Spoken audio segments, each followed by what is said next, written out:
Hello friends, आपण मैंने जानते जे पिजुड़ी खाया को समस्त को भल लगे, किंतु पिजुड़ी तो केवल स्वादिष्ट ता नुहे स्वास्थ्य खूब उपकारी अटे।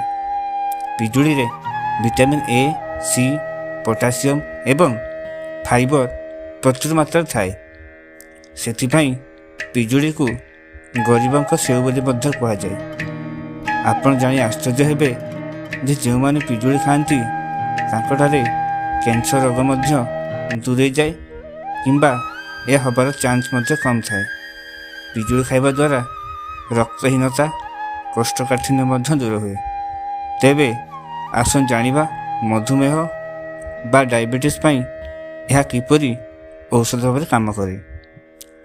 जदि आपण प्रत्येक दिन सकाळे पिजुड़ी पत्र चाहा पीबे तेबे देखिबे यह रक्त रे बढ़ुथिबा शर्करा को कम करिबारे बा नियंत्रण करिबारे सहायता करे। यह सहित शरीर रे कोलेस्ट्रॉल स्तर को मध्य कम करे।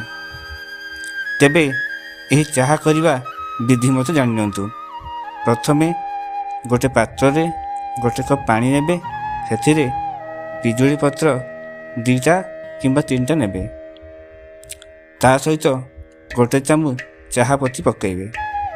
ताकू किछि समय फुटेला परे ठंडा करिवे। ठंडा होला परे ताकू सेवन करिवे। आपण किछि दिन सेवन कला परे निजे पार्थक्य जानि परिबे। तेबे फ्रेंड्स, जदि वीडियो भल लागिला तेबे लाइक कर देबे। आउ एमती नुआ नुआ कथा जानिया पई चैनल टी को सब्सक्राइब कर देबे। धन्यवाद।